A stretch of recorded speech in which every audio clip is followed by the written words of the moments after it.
ondo ka nweye. The best printing press in Nnewi today, who Catholic Diocese of Nnewi we Catcom. Catholic Diocese of Nnewi we microfinance bank.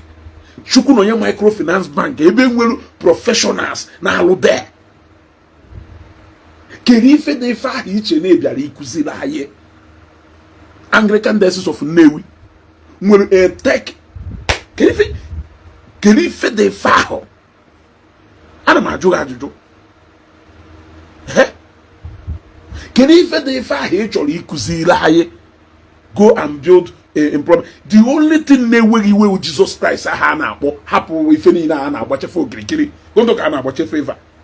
Before you can be able to tell Dangote that you are not doing well, you should be able to be doing better than Dangote. Yes, you should be able to be doing better than Dangote. Then in a position that Dangote more of then Dangote will obviously learn from you to do more better than Ononeme.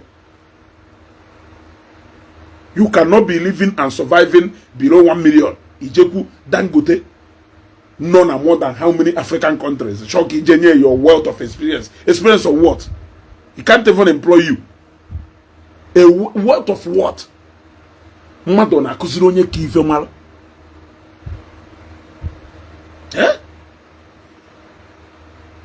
Mmadụ na-akụziri onye ka ife malụ ụka do wiser than millions of you out there. Ụka do more wiser than millions of you out there. Okifulete Evangelist Ebuka Obi si weje Ngor Okpala mepe Ngor Okpala etu aka religion ka Christianity si wee nye aka wee wota light na ba ya, whether you like it or not. Go and ask your forefathers, no, or na your great grandfather or na your grandfather Kanondo. Je joye kogwaro. Je joye kogwaro. Je joye kogwaro.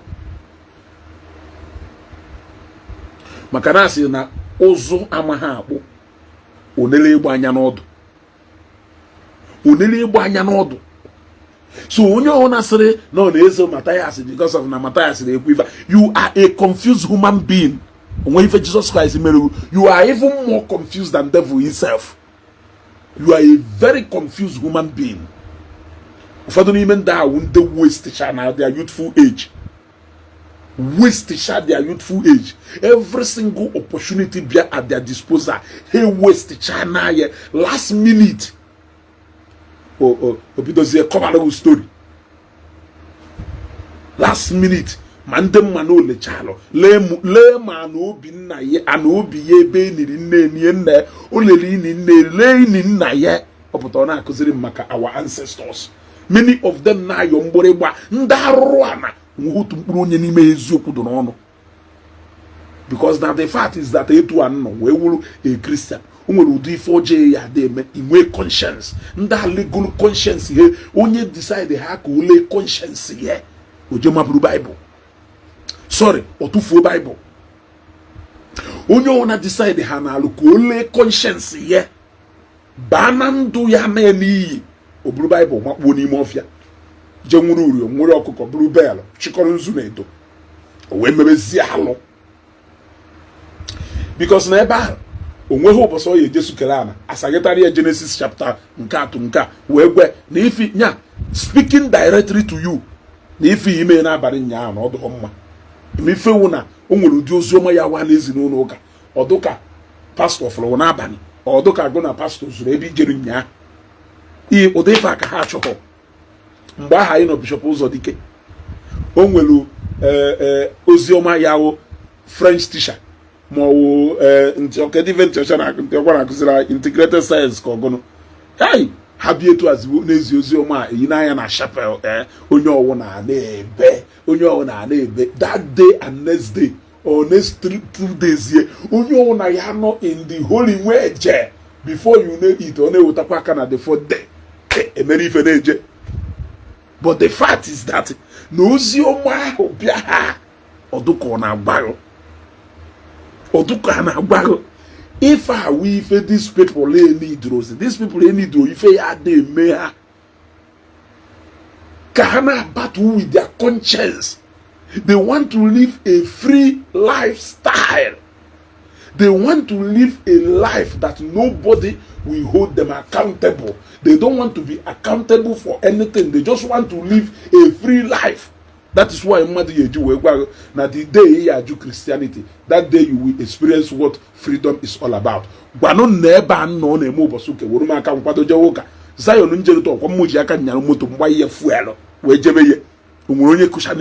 It has become a lifestyle. Christianity has become practically a lifestyle. So tell me, when they mean freedom, ask them, freedom from what? Freedom from what?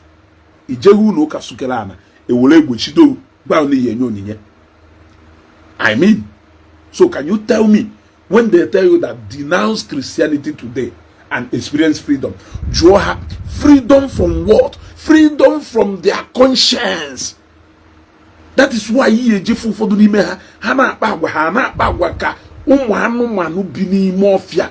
Fodu n'ime ha na-akpa agwa ka beast. That is the kind of freedom they are referring to, nothing else. Freedom ko ya wuru mama wo mmadu. Onwu a version of Bible ya where na yeje goria iwili wuru ga-egbu na mmadu. Otu ụga ma oje di na nwunye mmadu. Go oje ansi ko ghara inwe a version of Bible ya gorie na ọdara iwu.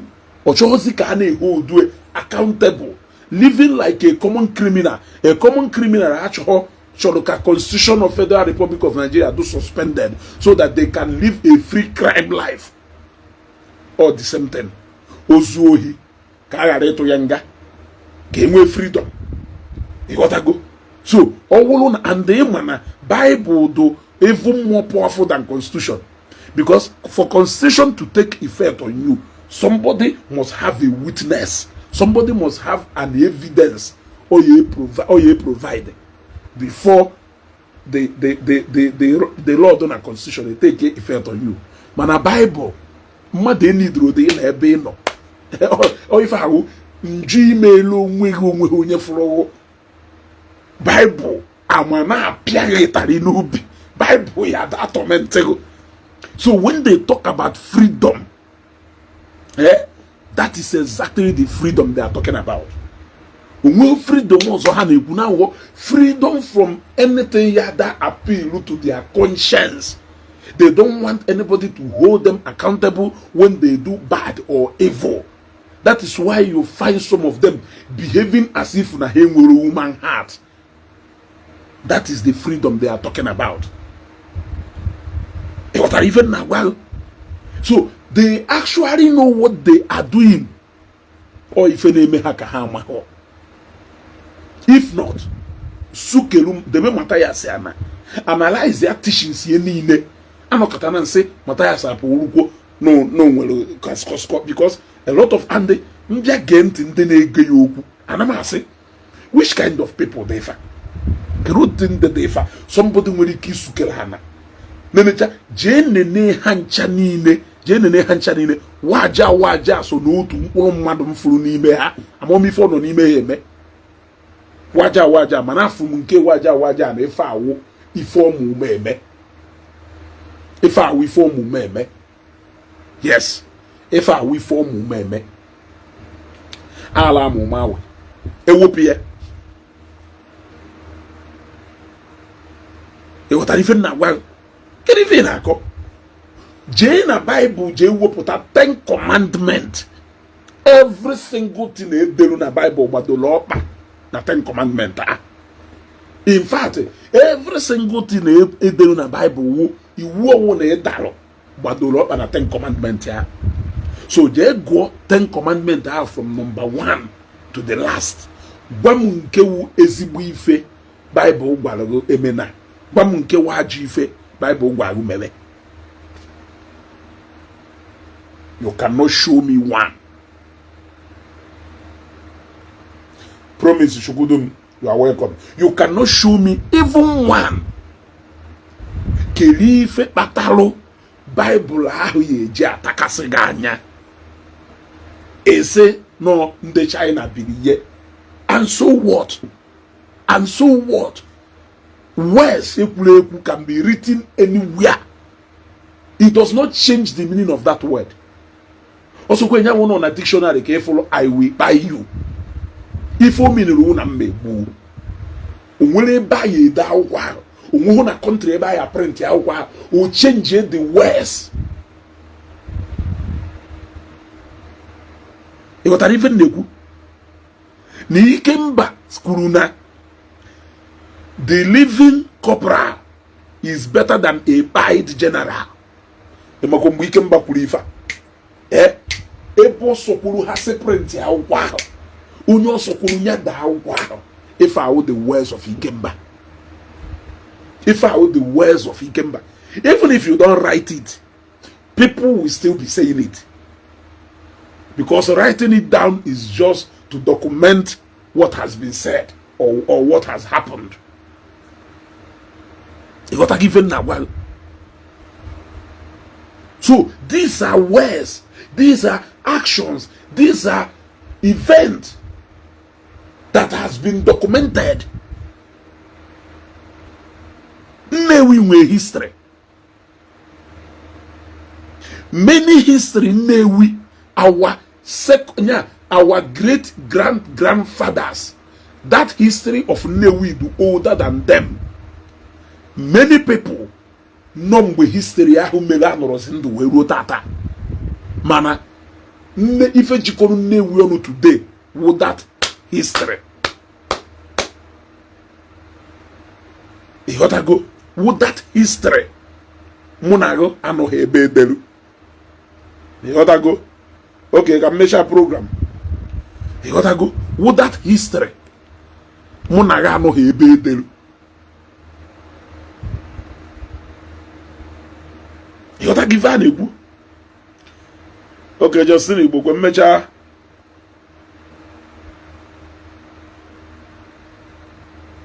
Okay. Measure ka Igbo delu mozi. You gotta go. If a melon today njiwe believe wo na my ancestors and therefore na mo find the room na bendebe dike today. Who a history that is older than my father, that is older than my great grandfather, that is older than my great grandfather. Yet it has moved from one generation to another. We can't even explain how. But if you the Bible rubbish that we cannot verify, that it is not verifiable, that it is not verifiable. Can you verify how the Okafo family known as Webido exist? Can you in fact when you call it on a back at call money to chore follow etu Okafo family Jews Webido exist and not if I call and not if I call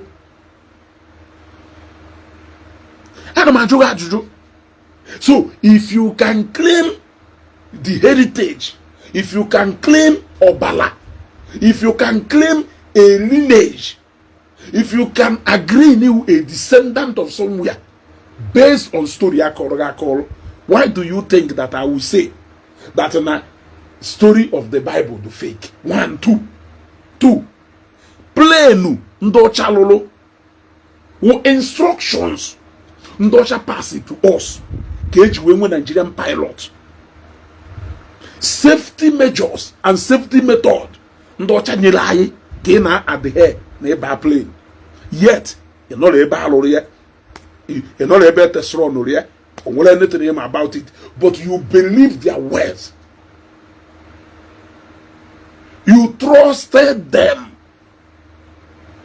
You have confidence in that technology.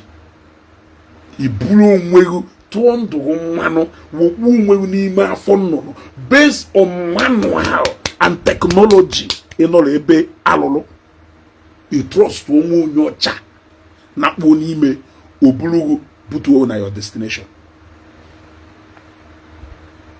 Moto nyocha lulu ebe alulu ye ife delu na akwụkwọ gosiri go no onye do otu a inventory Mercedes na onye alụrụ ya improve oye na etu a ka esi alụ. And based on that manual ka ụmụnne anyị si wee je mmụọ ka esi alụ Japanese moto wee na-alụ ya today wụrụ mechanics based on instructions and lessons and notes and stories ndị ọcha backed up surrounding that motor wee budatara anyị. You trusted the process na-anya ihe na-use everything ọ na-alụrụ ọrụ. So Bible would the only thing iya ni obi waiting gwa afia n'ụgbọ mmiri ịmaghị onye lụrụ ụgbọ mmiri apart from story book edelugu about onye lụrụ ụgbọ mmiri ịmaghị obe ịmaghị onye ọwụ onwebụghị nwa ya fụrụ mana iberivu na onye a na-eme exist. Iwe ni obi wee bụrụ ngwa afia wee bi ndị Grimadi ha wee bụrụ ya wee gbaa ụlọ na ocean bugide ebubata na Nigeria ebe a ije kiri ya bụrụ ngwa afia na kpuo. Sọsọ Baịbụl wu ife na-achọ ka a kpọrọ ụkpọ jegu gosigo nwa Jacob gosigo bedi ebe Jacob nọ wee di na nwunye ka i wee malụ isi na ọha iberibe mgbazi egwu na iberibe isi na ọha iberibe.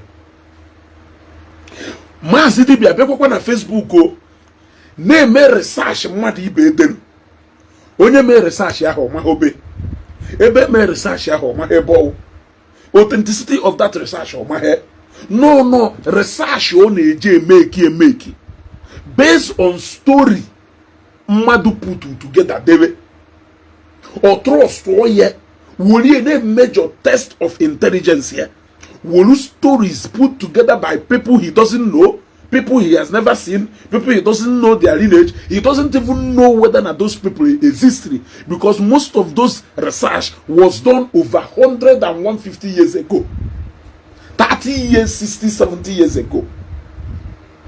Mane trust to that research.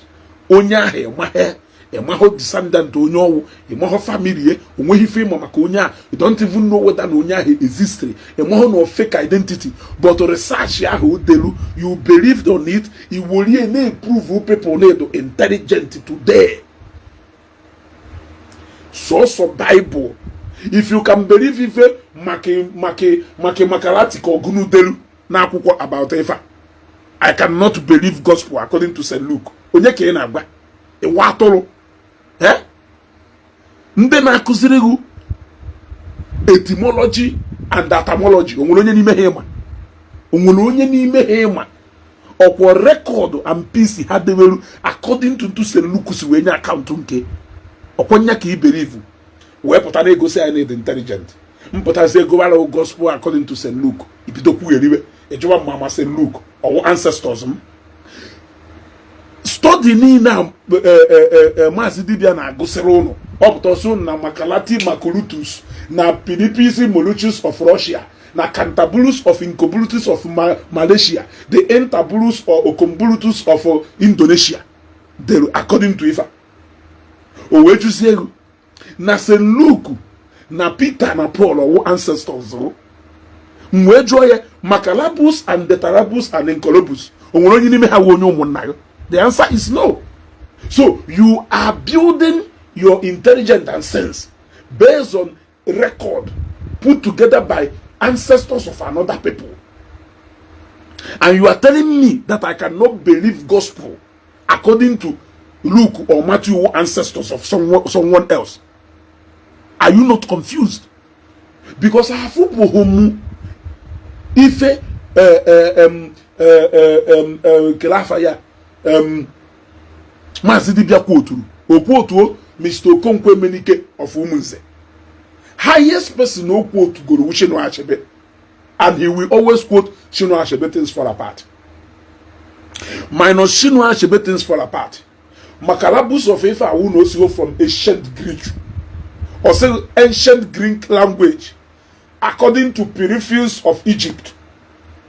If we even now, he has never quoted Uwezuke of Umunnashi, Aleka of Ukuru, Adamu of Ifa, Ntike of Ikedul, Isiopo of Umunze, Ntioshi of Enugu. He has never quoted any of these people. When he fought Jiva, I quote them. And Siziuni Beriba Joka, a drum. How? Nsilketa, one name, Iberiba Joka, is him. How? How can you tell me how? How can you tell me how? That you can process an information. By the way, dictionary,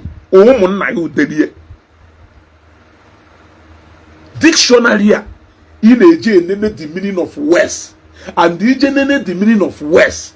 If all Kaya interpret, Kaya tape, or woman na uderie or woman na uderie. So if you can have so much trust in that dictionary, what makes you believe that I cannot have so much trust in that Bible? I am asking you a question. If you can type something in Google, if you can type something in Google, or chat GPT, believe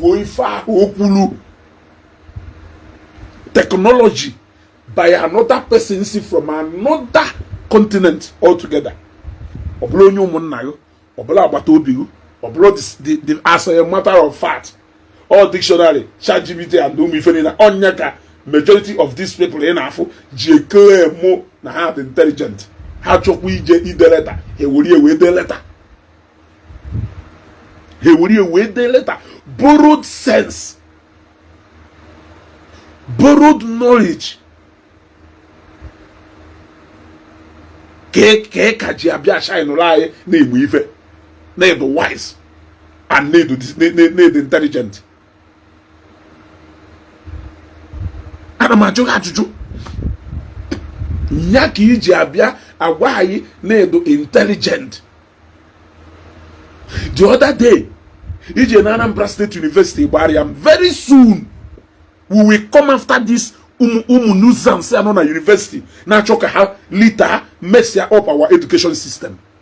Very soon we will revisit them. Ma wonona ofoduni mu na no na Bariam ota. Na ya no cha na Bariam many years ago before na we bata. So don't take that nonsense into our institutions of learning. Ebe ya no na a whole Anambra State University Bariam mazidibia abata eba baby asonu AI before AI.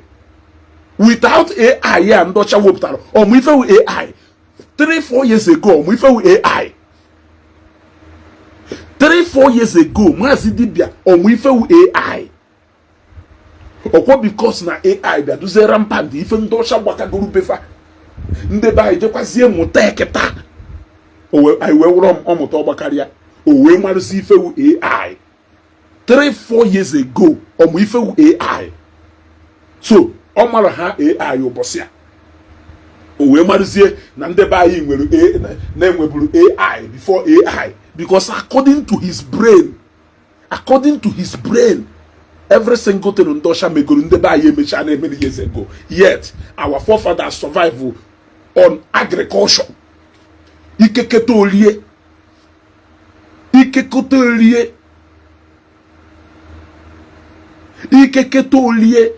Chisomobiora. That question, joy again, can block well. Joy again. In fact, drop one more comment. Drop another comment. I will block you based on the fact that you are not even here to follow up. You are here to cause nuisance. So drop one more comment. Let me block you.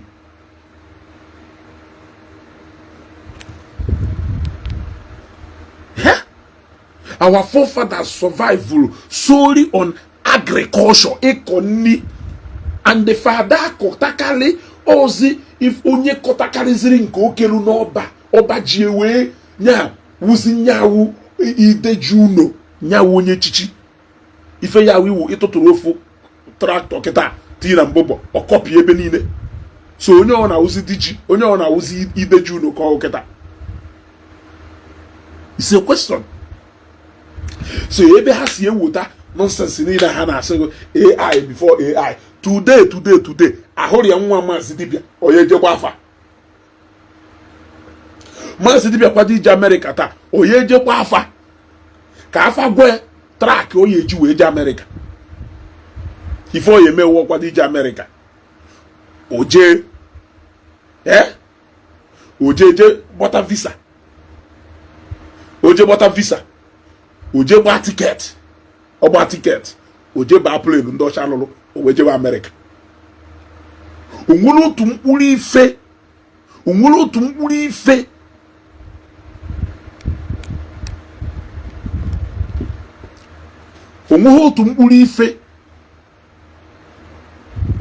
Maazị dibịa nwere ike iji imelu onwe tata je gba afa gbanụ m ebe ọ wụ na teknọlọji ndị nna nna ya ahụ even in this 21st century it is not serving him apart from ịda akwụgharị oje China osi China ji Indonesia osi Indonesia kere ife ọ na-eji achọ na China kere ife ọ na-eji achọ na Indonesia kere ife ọ na-eji achọ na Egypt ọya fụ na Ụmụnze fụ na Ọgbunike fụ na Nnewi fụ na Ekwulọbịa fụ na Ọka fụ na ebe niile ebe o filuru na teknọlọji niile a civilization and everything niile ndị ọcha ma n'ụwa bido n'ala Igbo ba ya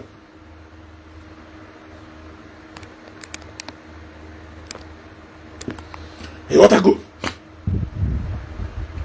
kedu ife ọ ka na-eje emerụ research ya be ndị ọcha ebe o believe in our ancestors they know it all they lived a fantastic life yet they gave up what they knew when they saw a technology that is more advanced than what they used to know. Yes, they gave up.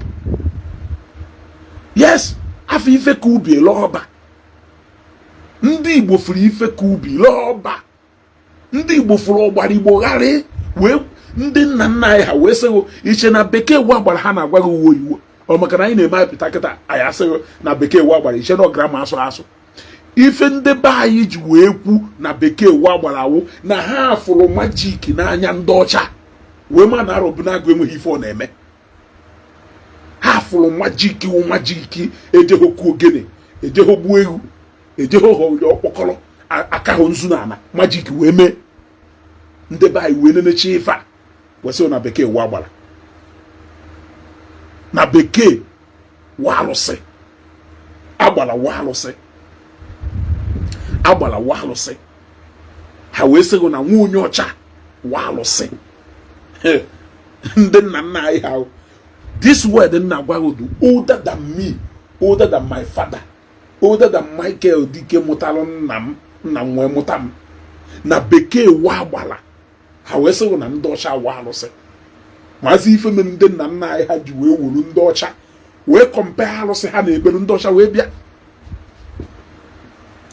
ha wee gwa hụ na ha afụgo physical alụsị na ha afụgo a working alụsị especially ebe ha woje ajọ ọfịa were ebe a na-eni mmadụ were ebe a na-eje atụ ndị mere alụ were enye ndị ụka na-awọchizi ndị ụka sị ha ji elu ụlọ na ife ahụ n'ebe a na-ekwu na onye bara ebe ahụ aghọ na onye rụrụ arụ ndị ọcha wuru budoza tele ebe niile tụkwasị ụlọ ụka lụọ nọ ile onwe ha a na-enene ndị asị ọ na ndị anwụghọwa na ndị ahụ anwụ na ndị asịgoro ike apụta ebe a na-edisivugharị ụnụ wit rubbish onye na-edisivu wit ife ahụ na-edisivu is surviving today because of ndị ọcha 99.9% of ndụ nke n'ifọlọwụ mmiri na ikuku ọ na-eko maka na nke ahụ natural even though na ndị ọcha nyekwara ya aka wee purify ya because today onwezi onye na-aṅụ mmiri tankị zoro ezo onwere onye na-aṅụzi mmiri tankị ọkwa natural water jee gbarụ nke zoro ezo na tankị ṅụọ onye ọ na-aṅụzi pure water onye ọ na-aṅụzi table water onye ọ na-aṅụzi mmiri purify even natural water as ekweghị aṅụ. So what it means is that you are surviving ma ọ wụ na room man nọ na eketa emechisiri window fan na-eku artificial air AC do on artificial oyi ịghọtago ọ bekee melu ihe ọdụ possible onwe onye ọcha melu na ebe a mechisichaa onwe ebe ikuku natural air si abata ebe a that na-enwere ori artificial air nwere ike ide nkume ebe a dị uncomfortable onwe onye ọcha merie neneche ife ahụ na onye doka ị na-agba anya mata ya si na-efeed from dustbin nwe onye ọcha moto ndị ọcha nyara during the time of flood lugade ka ị na-eji ebunata na-ele n'ọnụ chara chara yet everyday meghepụ n'ọnụ na onye ọcha meghị nka onye ọcha meghị nka ndị ọcha meghị nka ndị ọcha jigwo sịrị ndị ọcha jigwo wee sịrị ọha iberibe ọjọọ njọ ụmụnne m kedu ntụ ọzọ mmadụ si ama na ọdara iberibe if not by ala ndị a na-awe. Your forefathers survived solely on agriculture. Ịkọ ugbo mmadụ one n'ime ụnụ na-akọ n'ugbo taa mmadụ one n'ime ụnụ na-akọ n'ugbo ịdaghị azụ nwa ka ọ wụrụ dọkịta ọhọwụ native doctor mmadụ one n'ime ụnụ sef mata ya asị abịa na chọọchị gụ gbaa memba egbe ebe ibujerie ọ na nke ụkwụ nna na-agba ọkpụkpụ ọ na nke ụkwụ nna na-agba ọkpụkpụ ịvụnụ ndị na-agbakwazi ọkpụkpụ tata na-eje eweta ọgwụ oyiwo ụfọdụ debe na-eyuzu ayodin na-eyuzu spirit na-eyuzu ụfọdụ ụmụ ọgwụ pains na-eyuzu a lot of things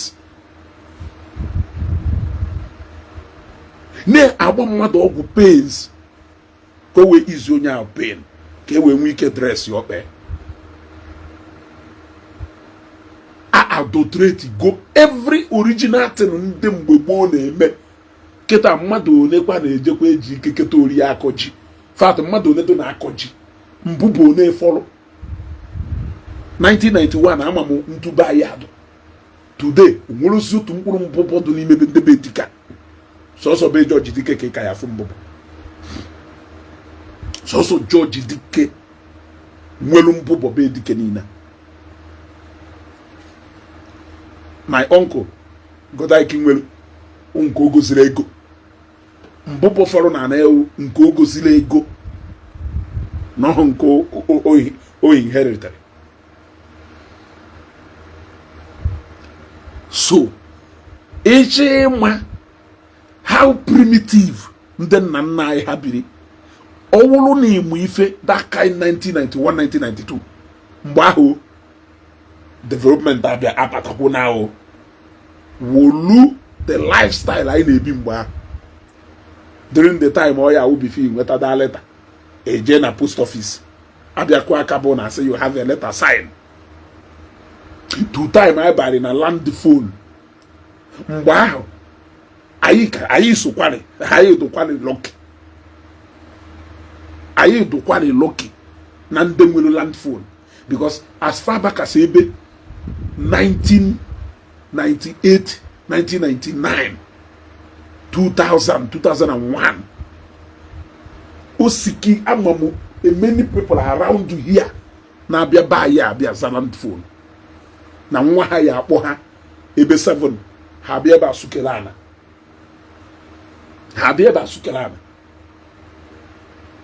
oge ahụ nke dị na palọ nke dị na room my dad na my mom dị na my room mana ịbịa na ụgbọ ya niile ndị nwere land phone ahụ enwere m ike sịgụ na ha karịghị 8 or 9 ịbịa be ha etu a ịfụ mmadụ elu ife dịka 5 6 7 ndị chọrọ ịbịa za phone nwa ha n'obodo oyibo na-agwagodugu mgbe ahụ ifu iri afọ iri mgbe ahụ stream ka people na-eje stream eje eshu mmiri ya aṅụ chiutufo unu eshugodu mmiri na stream mgbe ahụ onye nwere borehole wite ego mgbe ahụ ka ọ na-eme ọgaranya gbapụ borehole wepụta ya n'ilo ọzara oji mmiri eme ọgụ mgbe anyị si Okosu gbapụrụ anyị pọmpụ ọnụ 7 wepụta nke o wepụtara be si be tugido pipe tụpụta na junction eji pọmpụ ọnụ 7 wee marụ today nke be wuru mmiri imeri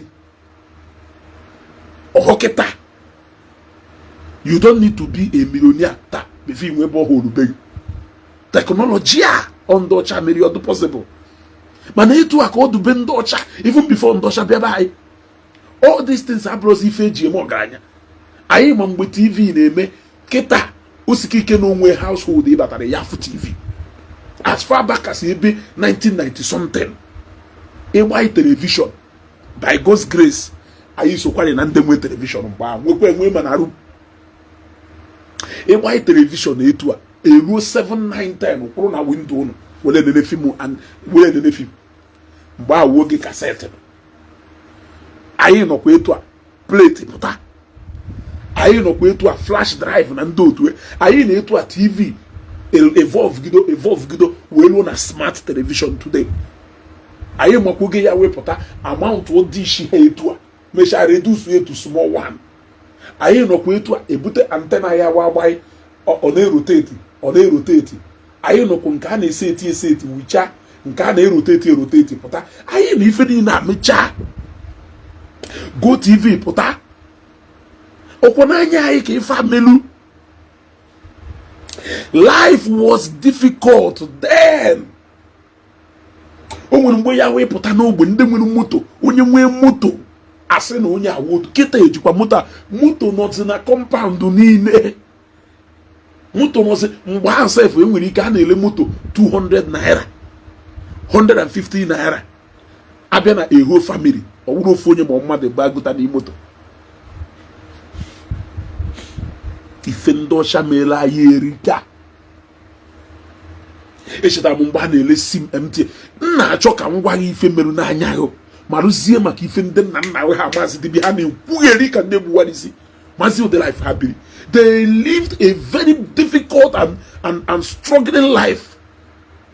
All ife a dịrị many of them n'ije nwaanyị ịtọ na ịnọ ka e wee nwee good and able hands ihe eje n'aka ugbo hapụ ndị anọ kịta na this new technology na-ekwugheri na-akụsọtu ọ ka e wee nwee more people. Nwaanyị nke a nwere ike mụta ụmụ ebu na ịtọ, nwaanyị nke a mụta ụmụ ịtọ na ịnọ, nwaanyị nke a mụta ụmụ ịtọ na ise, e wee nwee able hands. Ịghọtago? Wee nwee able hands. Injinia Ibuchi ansara m iwu efulefu, iwu ozu nwụrụ anwụ. Enenere m ihe ukịta afụ na iwu an advanced human being n'elu. Okay, okpo Echenli self no onye mere ife, no need a reply to you. Ewu. Get a job. Nene flefu eribo honni. Get a job. Ewu. Nene flefu afubo honni na sing go and get a job. Newi is at peace. Why using Newi problem cash out? Atoro.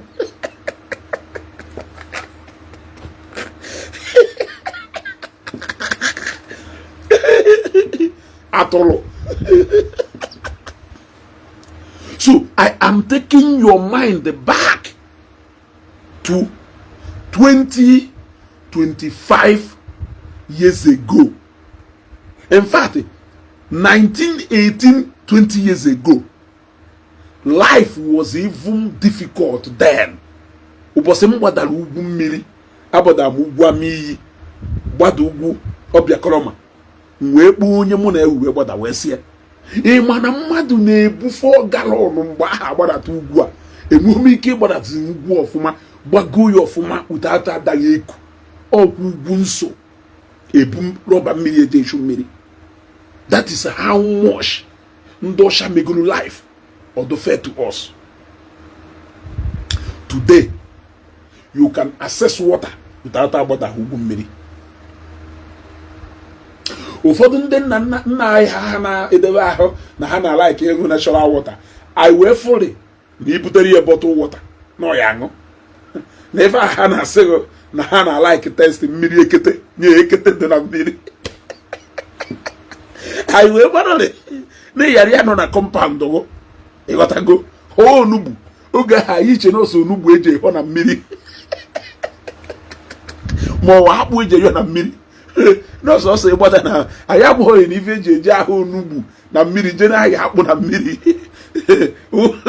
ka e wee jee ebe mmiri juru eju na mmiri kọrọ ụkọ n'ụlọ. Ịghọtara ife a na-agwa that was how difficult life was then.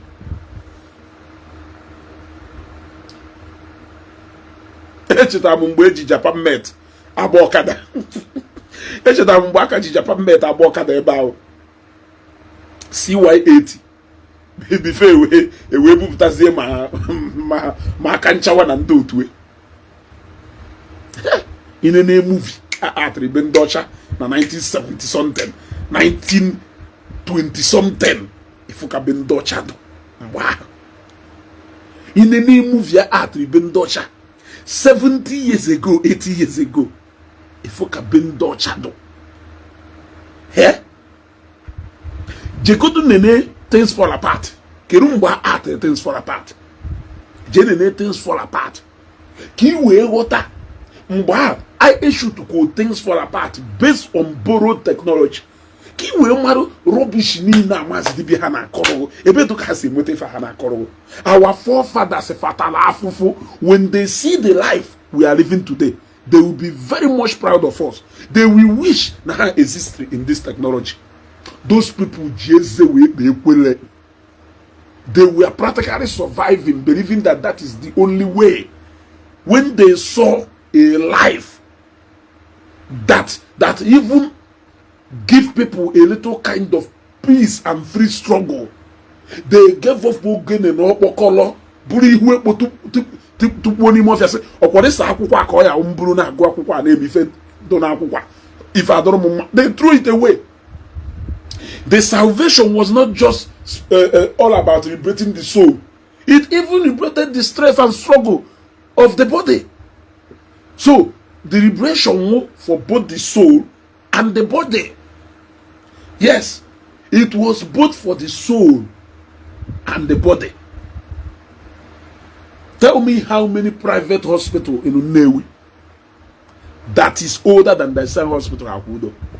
I can ask you that question today because Namusi from Unewi, or you can go and see from Iza, or you see from Ufuobodo na Anambra State, or the kind of private hospital done in Newi and when you call bone. So I can use Newi as a case study. That is to show you no kawuku no wow mission mutalo. So that the oldest in will kerifenda na kolo jekunago ka hakolo akoko mgbenwa ka hakolo akoko o nwere mgbe o so na Ido moto park ka na load moto onye owu na Ido tata bus station dey ebe niile. You can lift your load from anywhere. Life is more easy. Nde Zambia Nigeria mepekunuru anya n'oge o. Zambia as far back as early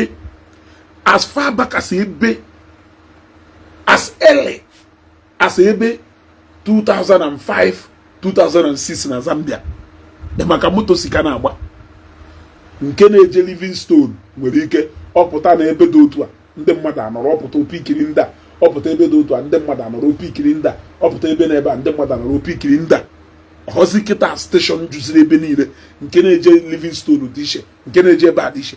Life was difficult then. Obodo mepere anya according to etu ndị ọcha si wee bata be ha. Bekee wa gbala emecha tata approve na God adị exist. Ndị ọcha replace God ahụ. That is even na choka ngwa emecha n'ụwa wee sị na God adị exist n'ikpeazụ. Ndị ọcha arụrụ God. Nye ka onye ji wagwa na Jesus Christ wụ onye si be ndị ọcha bịa gwa ha na olulu iwu Chukwu. Gwa ha na olulu iwu Chukwu. Gwa ha na olulu iwu Chukwu. Uma hapụ ebe na nwekpu plane ụfọdụ ji Sahara desert kere ife ị na-eje achọ be ndị ahụ ebe be nna gị malụ mma. Your ancestors ha with their analog brain, they did very well. You with your digital brain, you are handicapped. You can't do anything.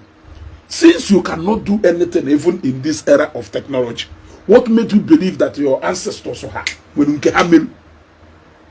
Ebenine hagula aja hajiru uno kambize na adata. Ebenine hagula aja hajiwelu uno kambize na adata. Unwere mgbe before ndosha wee mee na gas cooker kita amụkwa mgbe isi nku na ewu. Amụkwa mgbe a na-amụ kerosene na amụ lamp. Amụkwa mgbe generator na awụ hustle. Today ahazi anya nkụ chakol wuzi ndị ụfọdụ ndị na-esi nri afịa, even ụfọdụ ndị na-esi nri afịa na-ejezi egoro gas. So tell me how they have not make life to be easier for us today. Even the poorest person with gas oje si n'ibe.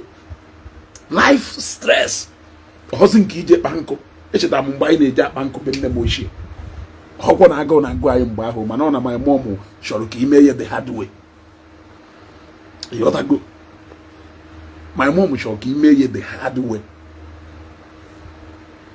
Mana today eti ketụrụ n'ọkụ, mmiri ọkụ asọ, ịṅụọ tea or coffee, iwo bread, ịtaye, ije na sink kwa aka, isi ihu, iwere ife ifichi ihu, ha ije na toilet na sita donora na nyụọ, nwere ịkpa ya ka ome flush ya down, ịkpachawa aka, mmiri agba ehu ahụ, life made easy.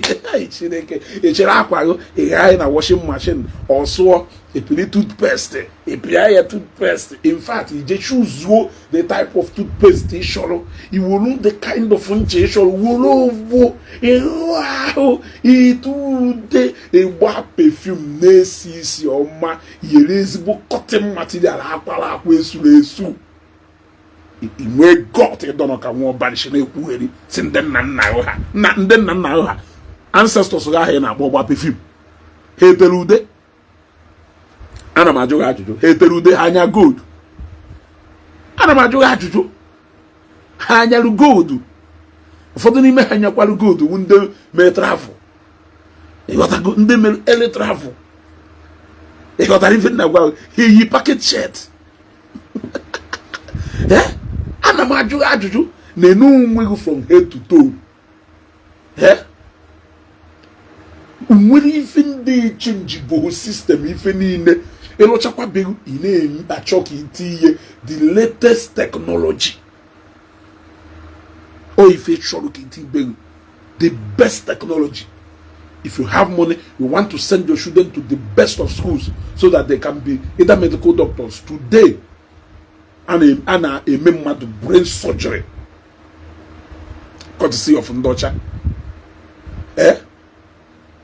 Now the only way you want by working and one meet.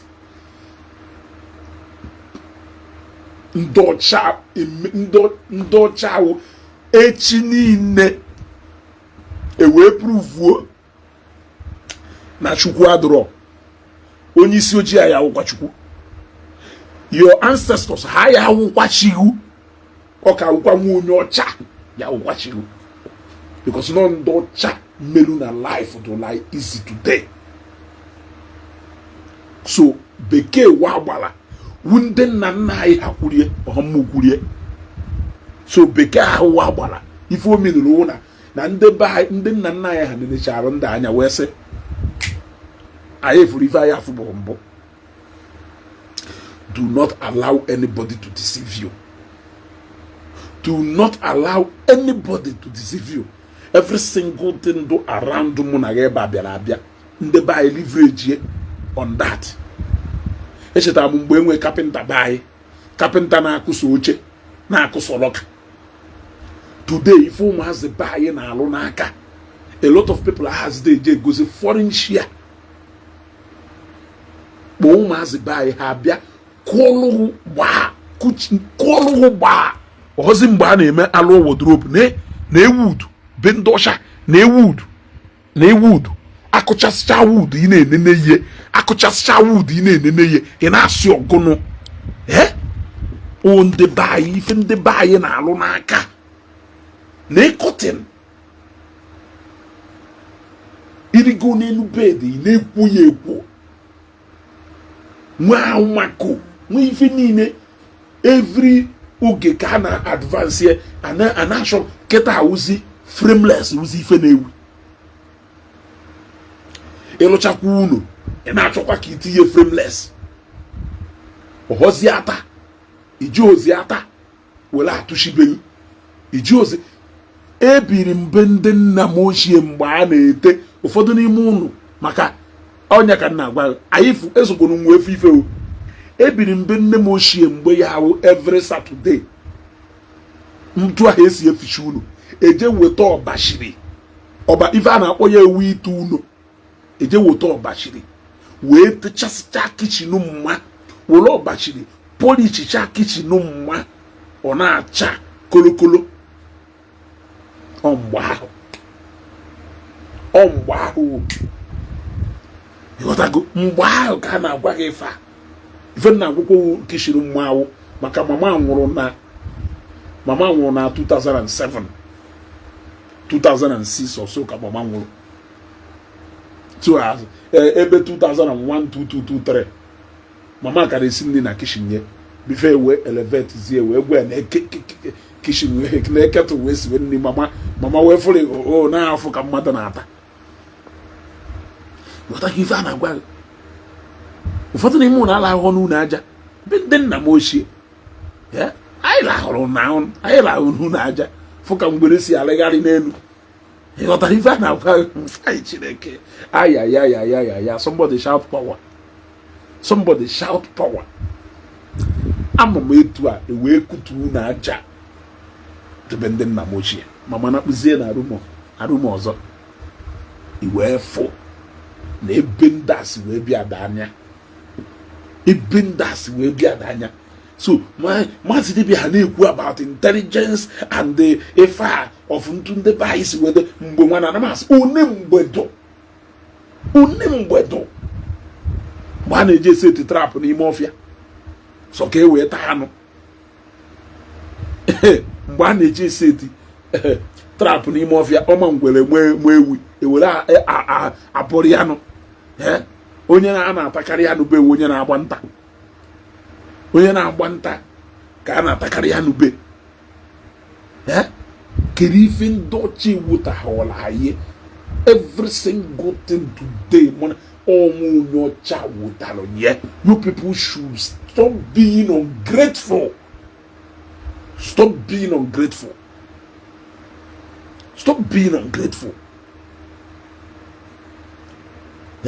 Una does not ungrateful. Ingratitude is a sin. A sin that Jesus which he is my Bible God or if you know he is my God. He is my God. Nna ya na-akpọ as your ancestor gave up this same God na-akpọ ese no shindana. He gave it up. Onye ahụ na-akpọ chiwu juru chi nke ị na-efe mana onye kwa ka ị na-akpọ chiwu. Ịghọtago ụbọchị enirie ịmụ ndị bịa ka ụka o nwere ike ọwụ ụkọchukwu Bernard bịa nie ngo nwa ụkpana pụta kịta na-amagharị zanzanzam mmanya ahụ ọ na-eme iji ịga ọjị ị na-akpọ nna Bernard o nna m nke mekwe nna m nke duru juru chi ahụ ị na-akpọ na ndụ wee ọnwụọ ụkọchukwu Bernard ma ụkọchukwu Louis bịa nie ihe ngụnwa nwanza na-atụ pem ife mmadụ jụrụ mgbe ọ nọ ndụ nya ka ije nyalụ n'anya wee mgbe ọ nwụrụ anwụ. I feel like going in straight, but let me leave it. Tomorrow is another day. Ịghọtago echi niile anyị ezikwa ozi ọma mana jee n'ugwa ha na mụnwa wee zugosiri ha jee Ngor Okpala ha ruo Ngor Okpala ka ha jefu ebe ife na-eme. Chineke anyị wụwara ụzọ n'ebe a. Onye fụrụ Evangelist Ebuka Obi na nsị na Chineke ya gọzie. He has once again agwa m ụnụ na onweghị ife ọzọ Evangelist Ebuka Obi ji wee na-enwe the kind of attack ọ na-enwe if not that na m gwara na he is the prophet, one of the prophet God wepụtara for this season anyị nọ na ya. Inu mgbe gwa na ine n'anya efu na ụfọdụ ndị nkụzi ụka ụfọdụ ndị isi ụka egwu na-atụzi ha ide preach that real salvation message. Egwu na-atụzi ha ide akpọ udude n'ọnụ ya. Ha na-alikezi ka ha na-modernize ozi ọma ka o wee na-esutu eji anọ na ya wee chefuo na Bible sịrị ga-etinye na-etinye a ga-ewepụ na-ewepụ ada akụ ya mmiri okwu ahụ echenji okwu ya ewu na amen. Ife ahụ ọwụ na mgbe gwanụ ka ọ ka wee ruo today. He can never change. The scripture and the word of God can never change. Adakwu eme ya amend. You got to go. So I don't understand where they are getting this thing. Hajuena adulterated the Bible today. Man, Evangelist Ebuka Obi na-ekwu gbawalalam. Etizi n'ọnụ n'ike nwanyị. Emezina nka. Onata aka n'ikwu iko. Nka.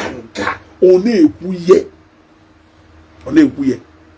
If a lot of men of God that like is he preach.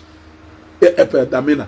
Ọ na-akọtu ha na-twist isi akwụkwọ nsọ chefuo that book enwero any amendment. That book enweghị any amendment.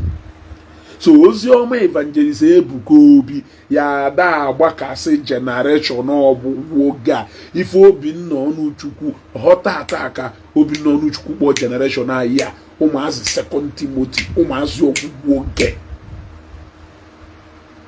Oziọma Evangelist Ebuka Obi ya de nweta ụmụazị ọgwụgwụ oge dọka ndị otu ya ọfụma. Ịghọtago?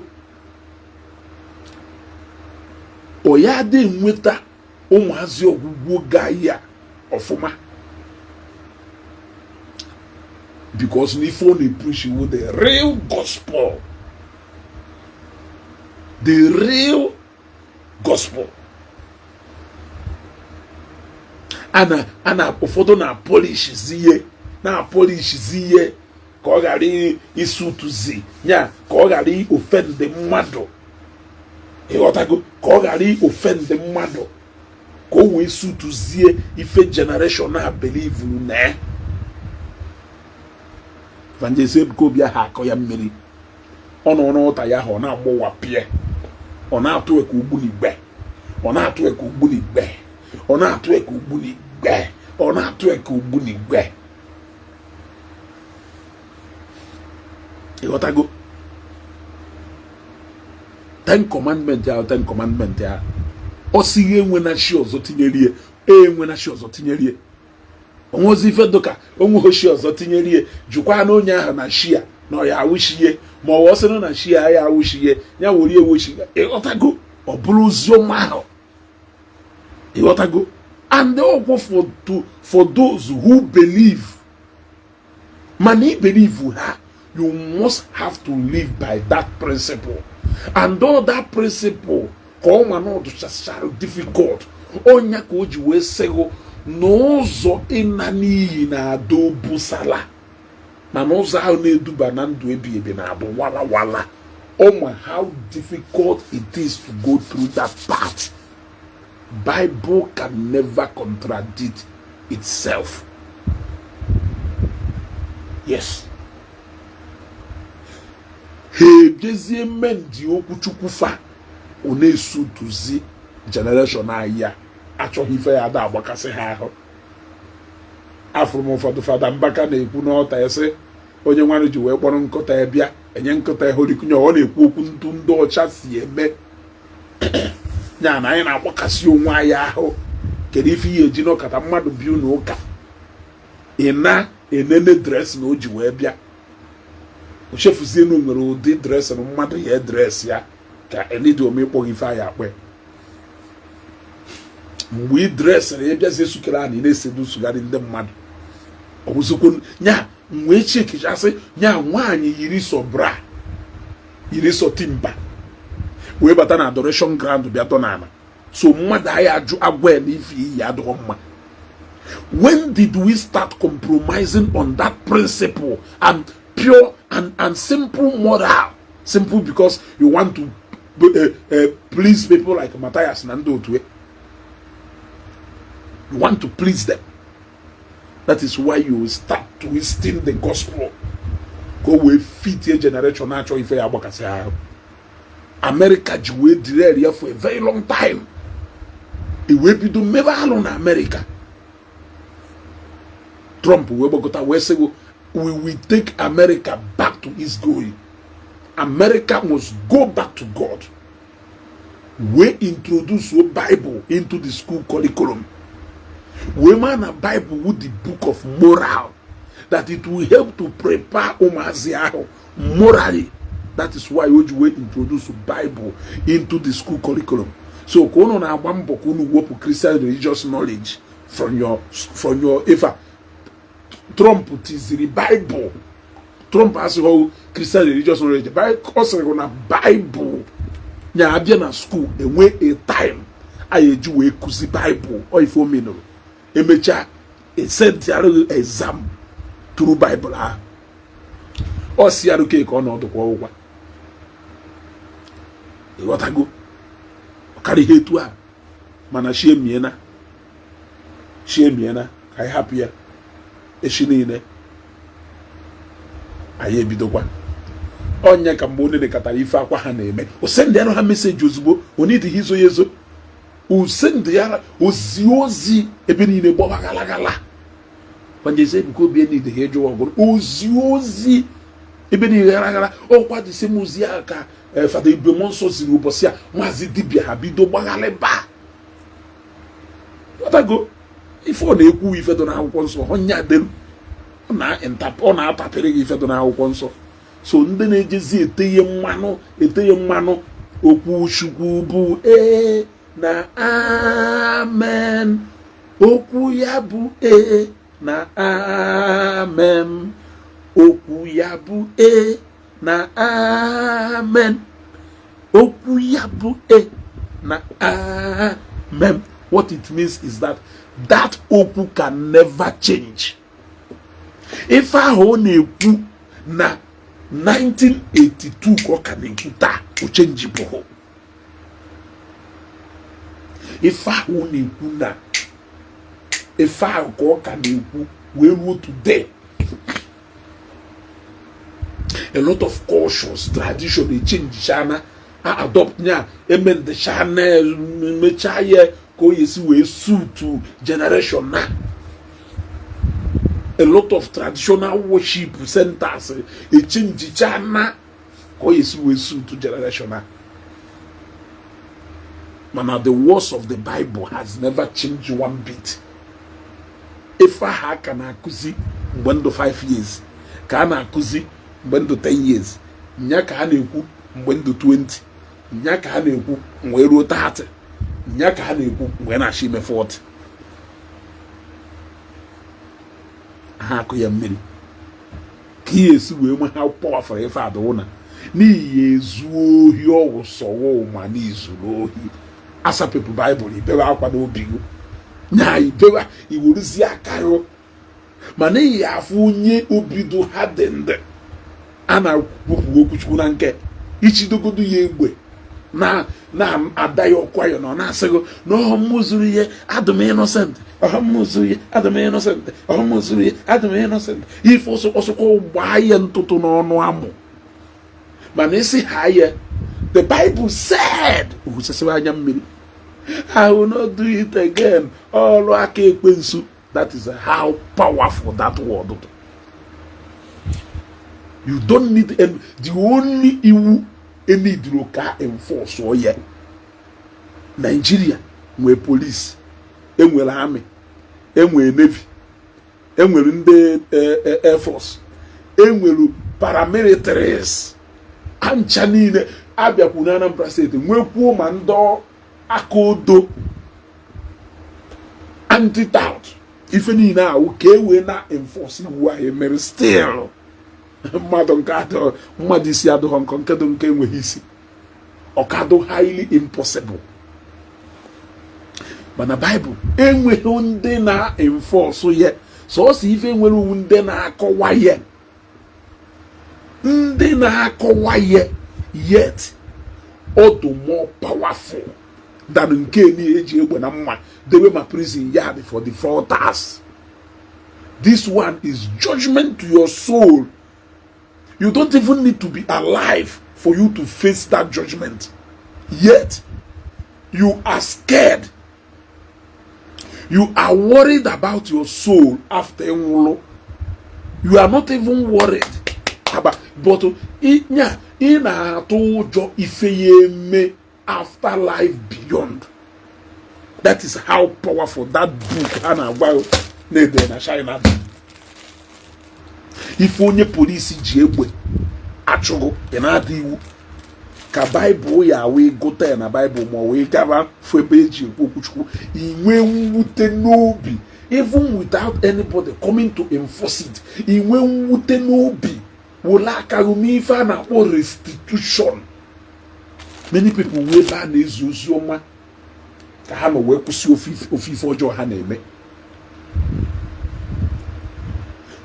Ụfọdụ na-ezu ohi, polisi chụọ n'alụ for over how many years enwudego. Ofu ụbọchị ọnụrụ okwuchukwu ọnọrọ ụbọchị ahụ take a decision. Ife polisi ji egbe ojego ngo ugboro ole ọkwụsị nwuho ka ọjọọ so n'oke ekwuru okwu Baịbụl, nwere onye ji egbe, nwere onye ji mma. Mana a na-agwa na Jona na kpụrụ afọ azụ o wee bugide wee buje Ninive. Ị na-eche na mgbe azụ kpọghere ọnụ wee nye oru. Enwere so many Jonas na our midst. They got to go. Ha jụrụ ha sị na ha mụọ na mmiri ọkụ na-egbu mbe, wee gosi ha na mmiri ọkụ na-egbu mbe. Ha wee jụọ ozi ahụ by force, by force na ayọ biko were eje. You got to go. Enwere so many souls in our midst today. Tell me, kelu a character enwe na Bible enwe in our midst today. Tell me every characters enwe na Bible today. Enwe ha in our midst today. You gotta go. So what are you saying? That word, in fact, I will bring out one day and talk about this word, this book Bible, so that you will understand.